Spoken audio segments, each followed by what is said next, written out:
Make sure you listen to my daddy's podcast right now. Is it best show in the world? And this is the Cards Face Up podcast. I am your host, Mr. Ty Hill. You already know what we do over here on this segment called I Declare War with Ty Hill. This is one of those segments where we bring on somebody I consider to be a legend. And today, it's no different. We got on a legend, you feel me? Today's guest is a popular female rapper from one of the most iconic rap labels in rap history, No Limit Records. She took the scene by storm probably before we even knew what she did, because Master P was one of those people you remember back in the day. He used to put the album covers that was coming inside the books from the people that was already out. So if you bought a No Limit CD or tape, you know it already had a book in there that showed you exactly what was coming up. And hers was one of those covers that drove every man crazy. She quickly became every little boy, every teenager, every old man, every grandfather fantasy, you know, and her explicitness of her cover was one of those mainstream. It was something that mainstream have never seen before, in my opinion. We had the Little Kim hardcore, you know, people pushed the line, hardcore pushed it. Adina Howard, what was it? You Want to Ride with the Freak Like Me? They pushed it, but she literally crossed whatever line of explicitness was taken with that cover. And then she dropped this song, and we're gonna let this shit rock for a second. Let's I can tell you on the phone.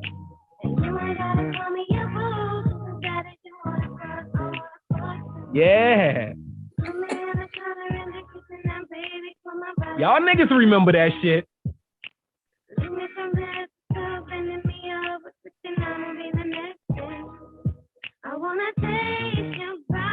Yeah. Look. That was that shit. Look, without further ado, I want to welcome to the show Miss Mercedes. Welcome. Thank you for having me. How are you? Look, we appreciate you coming on. I know you're busy. Y'all doing a lot of moving. I wanna first of all jump right into that song, because that's featuring. I got a chance to see that done up live, close and personal, very, very recently with you and Mac after what, 21 years, 22 years? Yeah, we never actually got a chance to perform it. So that was literally our first time ever performing it when we started the tour. So yeah, it was live. Like I personally didn't even know he was gonna be there, because you know, with him just coming home, you know, they gotta get permission and all that kind of stuff. So we wasn't really too sure. We had to make 2 different show edits.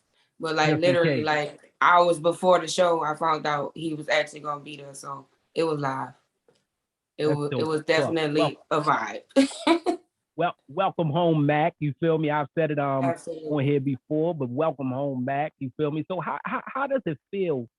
I know you said it's a vibe, but what that shit feel like that after all these years, not only Mac being home, but the fact that the fans, the audience is still receptive of that fucking song. They singing every word.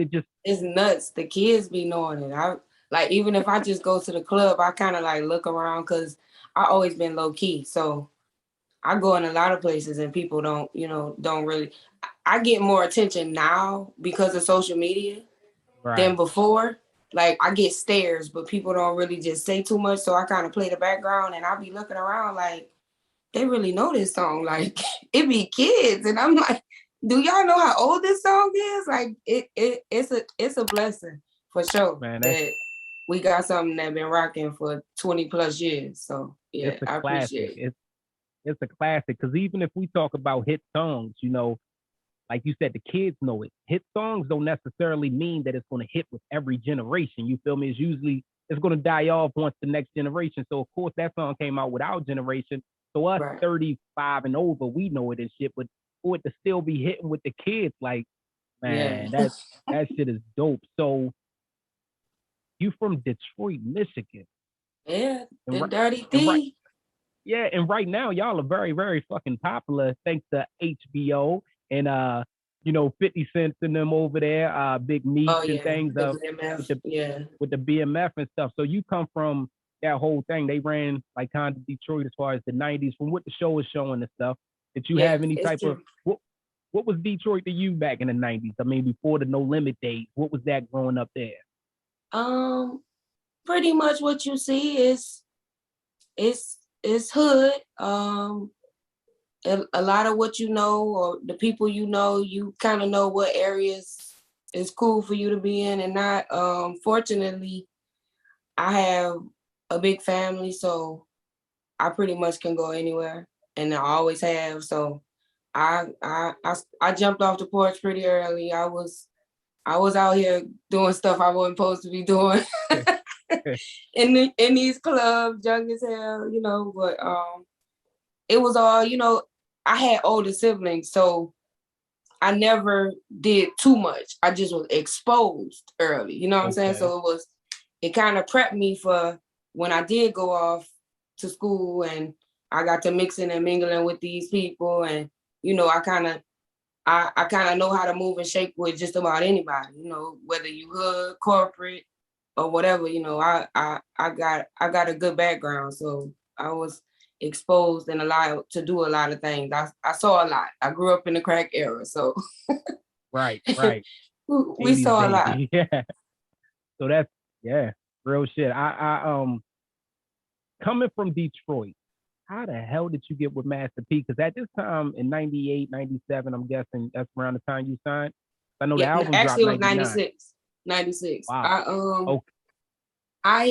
Well, my family is from New Orleans. So okay. I've always, you know, like those are my two homes. Like literally I spent all my summers there as a child, and I was here for school and, you know, normal stuff. But in the ninth grade, my uncle was actually the director of athletics at Xavier. And when he did his retirement party, of course, you know, when you can sing every type of function that your family have, they want you to sing. Mm-hmm. So I was like 14 and singing with a live band. So I actually got approached with a full ride for a music scholarship in the ninth grade. So it was pretty much a given to where I was gonna go, because my mama wasn't too cool with just letting me go to another state. It was either gonna be here or there, because she felt a lot more comfortable with me having family close by. So I went to Xavier fall of 96. I did a talent show, and like the next 2 days I was at a basketball game, and C Murder and Cain and Abel happened to be there, and they approached me just to do a track, you know, just they needed somebody to sing, because at the time they only had me an ex. They didn't have an actual singer. So they picked me up one day. We drove out to Baton Rouge. I heard the track. I sang on it. It actually was my first release with them on the Unbounded soundtrack. But literally, by the time I finished recording it, P had them walked into the studio. And, you know, people don't know him, but he liked to joke a lot. And he can be a tad bit intimidating to people, but it didn't work with me. So, you know, he kind of like, you know, say, Red, what you doing here? And, you recording, huh? And he like, you want to do that professionally? I'm like, well, yeah, actually I do, because I had been in singer groups, like, you know, multiple, like trying to push it. We had offers, but by the time I went to college, we didn't have nothing on the table. So it was kind of like, you know, we all knew what we wanted to do, but it was kind of like, if you get the offer, go ahead and take it. And if you could bring us in, then, you know, that's cool too. Right. And he basically was like, you know, we don't have no female, you know, if you're going to do this for real, I'm finna sign you. You hear that and you assume that, you know, they playing, but it was no game. Like literally in a matter of a week, I had a contract. I flew out to Houston so we could shoot the cover, and I hit the ground running. Yeah, you definitely hit the ground running. That I'm tripping because that cover was in so many CD covers before it actually dropped. And you know, and like you said, I'm about the soundtrack and shit like that. I don't even think we knew back then. So what did those Master P deals look like back in 96? You know, what those they life changing back then or not yet?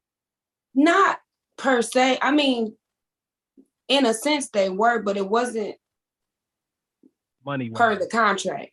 You get what I'm saying? Like the contract was a typical contract, but because the structure of everything was like family, and then you gotta think by it only being 2 females, they kind of like, once I was a part of the team, I was a part of the team. So I done adopted all these brothers, and now it's, what you need, or you ain't got to, here you go. They don't want me asking nobody for nothing. And, because I'm a part of this camp. They don't want nobody word getting out that I need. And, so it had its perks, but it wasn't that it was in the contract. You get what I'm saying?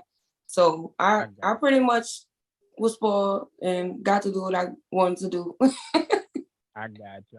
I was young. I was only 18. So yeah, it was fun. I want to know about back to the. I know we staying on the cover for a second, but no, I don't mind. Yo, you were 18 years old taking that cover, and the topics of your CD. The second song was what? Pussy. Pussy make the world go round. Yeah, like how did the family look at it with you doing those type of songs? Was it like, what the fuck, Mercedes? Actually, the content for the album went with the cover. So we figured strategically it gotta make sense. We done put this sexy cover out here, so we kind of gotta sell sex. And I ain't gonna lie, when I first saw it, because you gotta think this when graphic design really first made its foot in the door, and I had no idea what my album cover was gonna look like. I had multiple outfit changes. We was using green screen, so I don't know what's gonna be the end result and what picture will be approved. Like I didn't know what we was going with.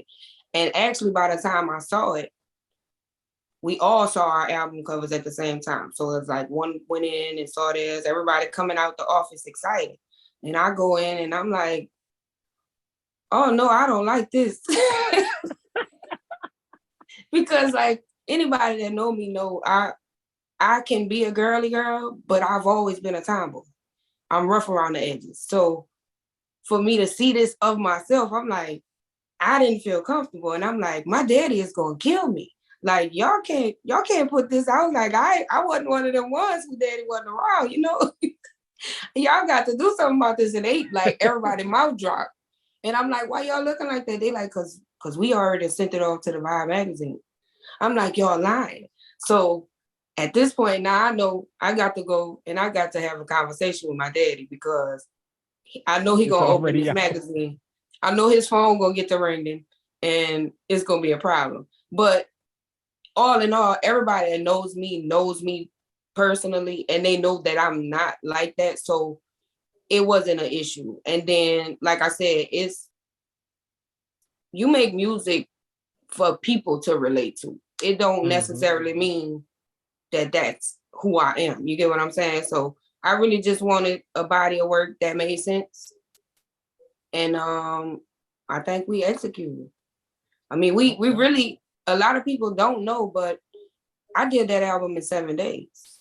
Like literally, like the video, treatment for the video, everything. Like I got no sleep. So of course there are songs that I feel like they weren't my best, but considering the time that it took and what we put into it, I can't complain. Like it is what it is. I know, and I hear a lot that, it's like one of the best put together albums where you can actually sit and it roll, So I'm satisfied. Even all these years later, we talking what, 23 years later now? Even 23 years later, I could still rock to that shit because I still listen to that shit, point blank. And we also got to keep in mind, I mean, we talking, it still peaked at number 34 on the Billboard. It's still Billboard 200, and it still was number 12 on the top R&B and hip hop chart. So it's still charted like shit. So exactly, we're not the only ones that think that it was a great album. Niggas really was rocking to it. And that's those special things that I mean about those moments of times. You share part of that nostalgia moments inside people's life with that. even if it's just the CD cover, because I'm telling you, for years we were just looking at the CD cover. We Oh, I know. When the hell the album was dropping? By the time the album had a release date, we had did the tour where for TRU, the I'm About It tour basically. But by that time, TRU album, the first one, you know, with the skull head, with the ski mask. Yep. Yeah. So by that time, that had been dropped, and we toured, and my schedule was so hectic. I had to withdraw from school, and by that time, you know, I got a taste of tour life. So it was kind of like, you know what? If I'm gonna have downtime, I want to be able to be around my sisters and my mom and them. So I had to come back to Detroit. And I was at home one day and I'm looking through a Vibe magazine my damn self, and I see a release date. And I'm like, well, how y'all got a release date and I ain't recorded nothing? Because you got to think, we couldn't work with other producers. So I'm baffled. I'm like, how they gonna put an album out and we don't have no content? So it was funny because I got on the phone. You know, back then we didn't have cell phones. So right. I called out to the office, and the young lady that was answering the phone, she didn't know who I was, well, by my real name. So I asked for P, you know, he's not here. Everybody asked for, she shot me down. So I'm like, okay, well, look, take my number down. It's Mercedes. She like, wait, hold on. So ironically, everybody that wasn't just there is now on the speakerphone, like, where you at? We need you to get on a plane and come to California because we got X amount of days to knock this out. And I'm like, oh, okay, because I thought I was tripping. I'm like, y'all got a release date and I ain't did nothing. So I'm trying to figure out how this finna go. And we literally rented out like a whole compound where it had like 4 different studios, and we lived in it for a week. Like literally I probably went home for like 3-4 in the morning and was back at 8 every day. Wow. So yeah, it was a grind, but yeah, we had fun. Yeah. Yo, Serv told us a story like that. Mr. Serv told us a story. Shout out to Big Homie and shit. He was like, he did that shit all the time, like release your album cover and shit, dates and all of that shit. You ain't got no music for it recorded, so I know it's true. Yeah, for sure. I know that shit true. Like, what? Look, like I said, we looking at that cover for years, and I honestly didn't even know. I think by the time I actually got the tape, you know, this back then, you know, no disrespect to nobody. Y'all know what the fuck the 90s was like. This back then when bootleg was very, very fucking heavy. Or you just get a tape that somebody them recorded you and made, yeah. Exactly. I don't even think, and I know at least 12 songs on the album, you know, words of it. You know what I'm saying? And it's like, I don't even think I realized after all that time that, yo, this is the same album with her bent over, because we did not know that shit took a second. Like, we got the album cover way before we actually got the music. So, and how the hell did Kentel go with it did? Was Kentel on something else? Who? That you ain't got to say too much about it. What is it called? Oh, yeah, you know what happened? They, okay, so anybody that knows No Limit history knows, like, we had them back to back to back. Right. So my album dropped, Fiend dropped, I want to say There's One in Every Family. That was the first one. And then we did a promo tour. So while we was out on promo tour, you know, we pushing our singles. They had them been advertising the 504 Boys. So they had to put stuff together for that album. And they ended up taking Mr. Womp Womp and I Can Tell and putting it on 504 Boys to basically give more exposure. And that's why it's a lot of people that don't know that it's my song. Like, because if you go to the DJ, like, I got people that'll go to the DJ right now, like, can you play Mercedes? And they be like, oh no, I don't have that song. And they be like, 504 Boys. And they don't even have to select the song. They know exactly what they're talking about. Wow. So yeah, it was a re-release on the 504 Boys. But actually a couple of my songs, I want to say one of them was on Only God Can Judge Me. Okay. And That's Crazy About You. And then it's another one. Crazy About You hard as shit. That's my shit. Yeah. So they had a couple of my songs that people know. They just don't know that it came from my album. Yeah. So yeah, it's kicks. The marketing strategy that nigga did, Master P was well, still is goddamn genius the way that he do stuff. Yeah, he was Wherever the fuck fine. he got, yeah, he was on it like Every you said, back to Tuesday. back to Every that shit. Tuesday we had That something nigga, dropping. it was impossible. Like nigga, it was impossible. See, I think Master P is probably the only label No Limit artist is the only people that could understand bootleg. Y'all niggas gotta know we ain't had that much fucking money to buy a new CD every damn Tuesday. That nigga was really Yeah, every Tuesday for sure. Like it was nuts. So you got your style is singing and rapping. Yeah, you know, actually, I just picked up the rapping because it just made sense by me being around it, and they wanted me to be a little more diverse. So it was just something that I picked up, and I ended up developing a love for, because I had been singing since I was 5. Choirs, competitions, all that kind of stuff. But once I started to dibble and dabble with it, I'm like, okay, I'm a little nice. Yeah. I mess with this. It's cool. So yeah, it was I love cool. I love how you put it together. So you listening to the new artists today, you got your Meg Stallion and stuff like that, City Girls and all of those. Do you hear yourself in the newer artists? I do. I like the raunchy rap. I do too. I do. I fuck with it. And I really like the fact that they're not being judged. Because back when I was out, if you didn't have money behind you to put it in these DJs' hands and, get it played, and then they will censor everything. Like you had videos that you couldn't even play it on the jukebox if you wanted to call and requested your damn self. Right. Like you had to stay up late at night and watch BET After Dark. Like BET After Dark, BET Uncut. Yeah, so I like that. I like that they get a fair shot, like regardless of their content. And I like the fact that even the males fuck with it, like, so that's cool. I tip my hat to them. I fuck with the female rappers. I definitely hear it. I was listening to City Girls the other day, and I was like, yeah, I definitely hear the style. Not like jacking or nothing, but just like you said, it's a different world. You can tell they do their homework. Whoever, exactly. Even if it's not them, whoever they working with, like they do their homework. Doing it. Even down to, like you said, you like the raunchy rap.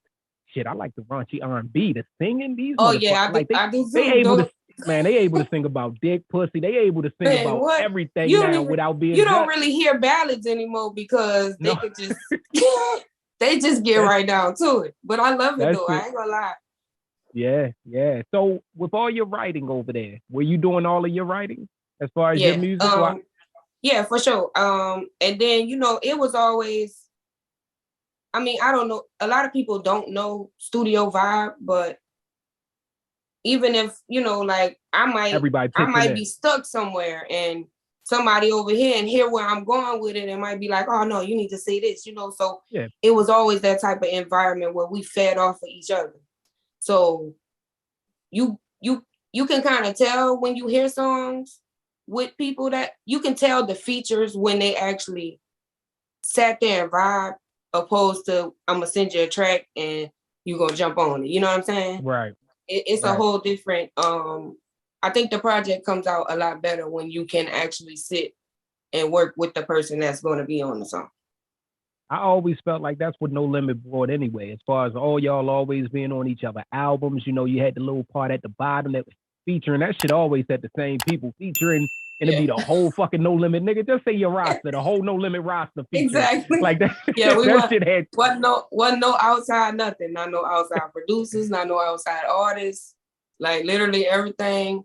Once you was a part of the team, I don't care if you did video, photography, whatever it was, you was with us. You was a part of the team. That's real. So we got the success of the first album. And then we have the disappearance of Mercedes. And word is, you wanted to go to school? You went to law school? Or is that just something? I don't. I'm going to be honest. I don't know where that came from. Because, like I said, we didn't have lines for people to, like, we barely had an email address. Right. So right. it wasn't like somebody on the PR team could just call me and say, well, hey, what you want us to say? I don't know. I was told this a lot, and that might be why they just said we're gonna run with this, because I'll debate your ass down. Like, especially if I know what I'm talking about. So that could be where that came from. But honestly, it was never my avenue. Music was always my passion. Even to this day, like, if I can't be in the forefront, I always want to be able to help other people, whether it's putting you in touch with somebody or actually sitting and working with you, because I know they don't do a lot of people don't train. And then, like, now with social media, you could go viral tomorrow. You know, a lot of people aren't ready for this. You don't know shit. Yeah, so I have such a passion that's where I feel like I'll always be. You know, even if I'm not in the front, I want to be behind the scenes because I just love it that much. Like, but no, I don't know. I never pursued a law degree. I never studied for the LSAT. Like, they got a whole damn life about you that ain't real. And then the crazy thing is, you know, because now we in a digital age. We just not got it to where my album is actually available now. So, like, it took a minute for all that kind of stuff, because you have to think, so long ago, companies that was affiliated with this don't even exist no more. So, you know, you got to go through the proper channels, because ain't nobody trying to catch no lawsuit. And even with my Wikipedia, like, I've tried to change this, and I'll get an update like, it was changed. Like, why y'all keep trying to make me a lawyer? I am not a lawyer, but I mean, you give me something to read and you need me to have your back, I'll do that. That's for sure. But no, I'm not a lawyer. So look, I was really, because I was like, okay, that makes sense. So what made you walk away? Because you didn't. I mean, it's not like you wasn't popular. It's not like we aren't still 20-something years later still waiting. You see the love you get on stage, or did you not know that the love existed? It's not that. I'm gonna be honest. At the time, neither Detroit or New Orleans was the place to be for music. And not long after my album, that's when everything started to happen. I actually found out, just like everybody else, that, you know, there was no more No Limit, and, you know, they had talks of this and that. Like, I still to this day is stuff that I don't know. So given the fact that, you know, by the time my album had dropped, I was already living here, my avenues weren't there. So it wasn't like, you know, I just felt like, oh, well, let me go move to California. Like, I never been, I'm a to myself type of person. I ain't never just been, let me jump out there and see what's gonna happen. Right. So that's kind of like what it was. I knew I had contacts, but I didn't know to what degree. And, you know, with age you get knowledge. You know, if I knew then what I know now, I probably would still be very much so relevant right now. But you know, just the fact of taking it all in, not knowing what happened, and, you know, because now what they call it now? Do they call it blackballing? Yeah. No, it's the cancel culture. They cancel you now. We in the cancel culture. Yeah, it's the cancel culture. Well, you know, back then they blackballed. So yeah. I didn't know if, you know, that might have been, you know, issues, because I really didn't know any of the particulars of what was going on. So it was kind of like, you know, let me just fill this out, because I ain't trying to catch no heat behind nothing when you really don't know what's going on. And even still then, like at the beginning of 2000, we was just getting cell phones, and, you know, it's still, I've always been, I raised, you know, we was both raised in the era where it's dangerous to meet people online, and, you know, all this kind of stuff. So more than anything, I always wanted to be safe. So I just, you know, unfortunately, I never just jumped out there. But I know at the time I could have easily went to New York or went to LA and made something happen. You know what I'm saying? I think that it definitely could have been, because it seemed genuine. You know, the shit that you was doing, it seemed genuine, even down to your style. You're so low key and shit in person. So you're so low key and shit. So to see this type of the behavior that you put on that inside that studio is dope because that's like music is supposed to be that alter ego. It's supposed to be that shit that comes out of you, the for shit that sure. you can't give everybody. And so we thank you for those memories and shit like that. So here we are in 2022. The No Limit tour is back on, right? It is. Because it was a break in between, right? Yeah, because of COVID.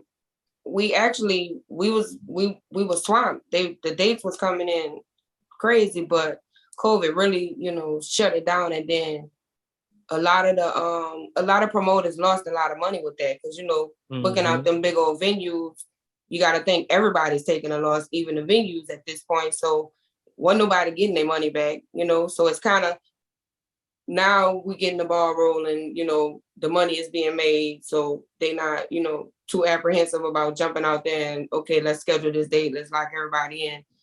And I feel like it's progressing. It's definitely gonna get better. I'm sure other things will be added. I've heard talks of different things. So I get comments all the time. Y'all need to come here. Y'all need to come there. Y'all need to tell y'all promoters because it's really not on us.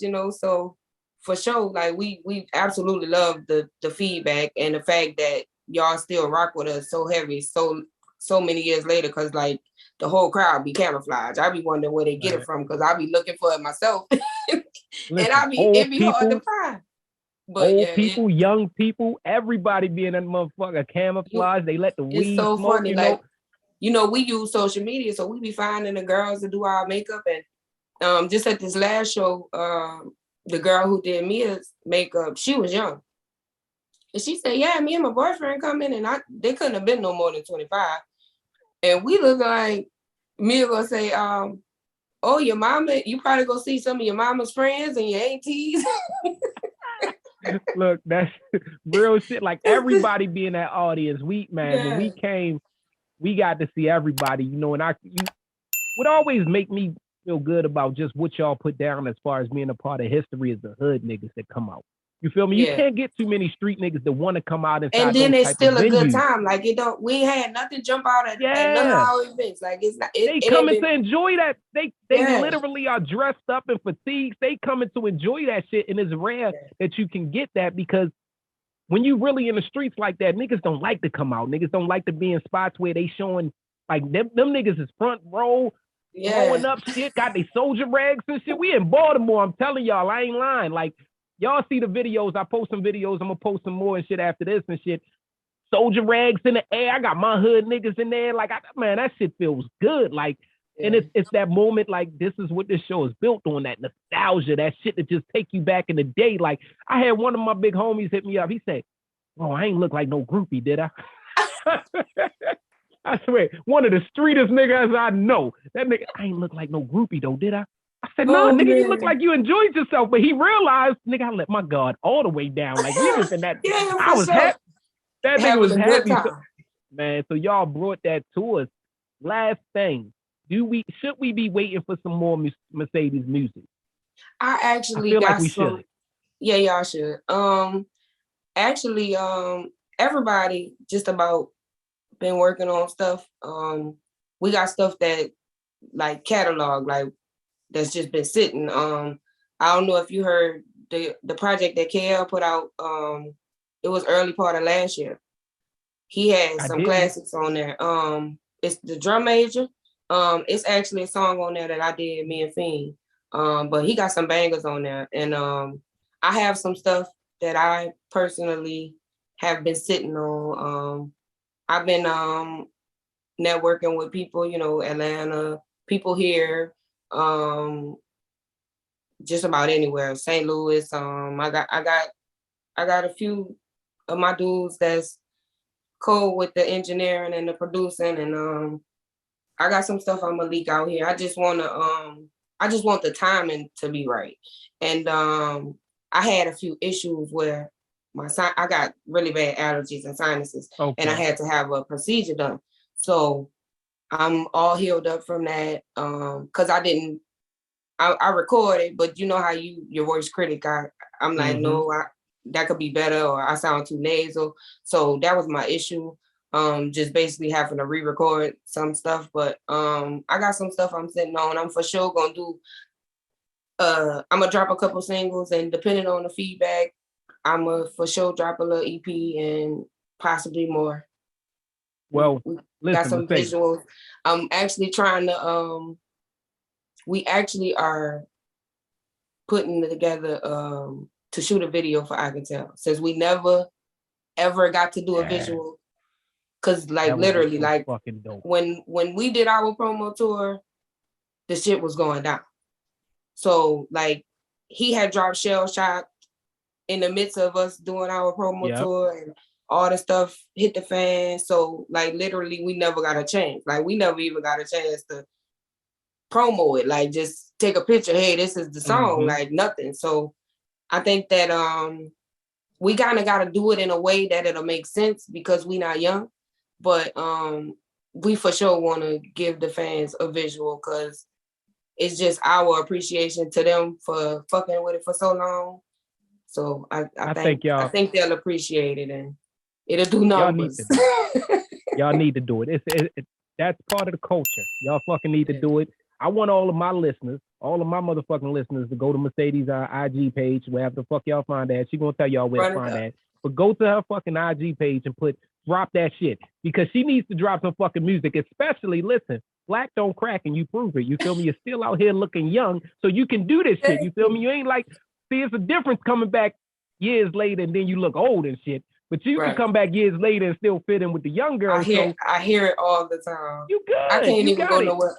I can't even go nowhere with my 19-year-old son, and they be like, "Oh, he'd probably be pissed." Like, they be thinking I'm his girl, and he be like, "Man."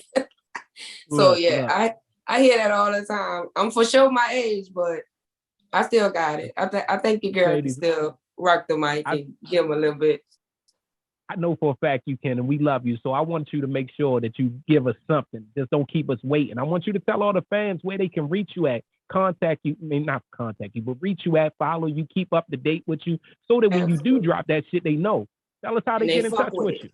I'm on all social media platforms, IG, Facebook, Snapchat, TikTok. I got all of them. And my YouTube, everything is under Miss Lady Mercedes, MZLADY MERCEDS. And I have links in my bio that'll take you to just about every page. I update. I have a website, so like I have merch and all that good stuff. And it's a link to everything. Get you some shirts to rock to the shows. And we, with everything with the COVID stuff, it's been kind of hard, but please know we definitely want to do meet and greets and that kind of stuff. It's just kind of hard right now because depending on where you go, they have certain restrictions. So it's definitely not that we don't want to fuck with y'all. We love y'all. We appreciate y'all for fucking with us for so long. And we setting up some stuff. So for sure, if you can get to a concert, make sure you come. From time to time, I might go live, so y'all can get a little footage if it was sold out and you couldn't get a ticket, But yeah, we out here. Y'all, trust me when I say, like I said, I was up front, close and personal.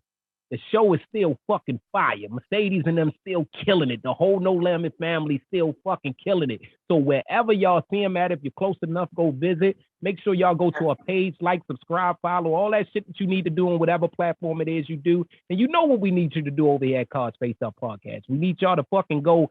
We're on all streaming platforms. That's Apple, Spotify, Google, what is it? Amazon. We're everywhere. Anywhere that you can stream a podcast, we are there.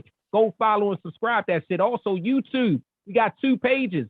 Each one gives different content, same content. We giving y'all specials on each one. Go there, follow us. It's YouTube /Cards Face Up Podcast, and then it's the YouTube /Cards Face Up TV. Go ahead and get that. Make sure you subscribe, like, say something to a nigga. Don't forget to go to Mercedes' page. Tell her drop that shit. We appreciate y'all. Stay blessed.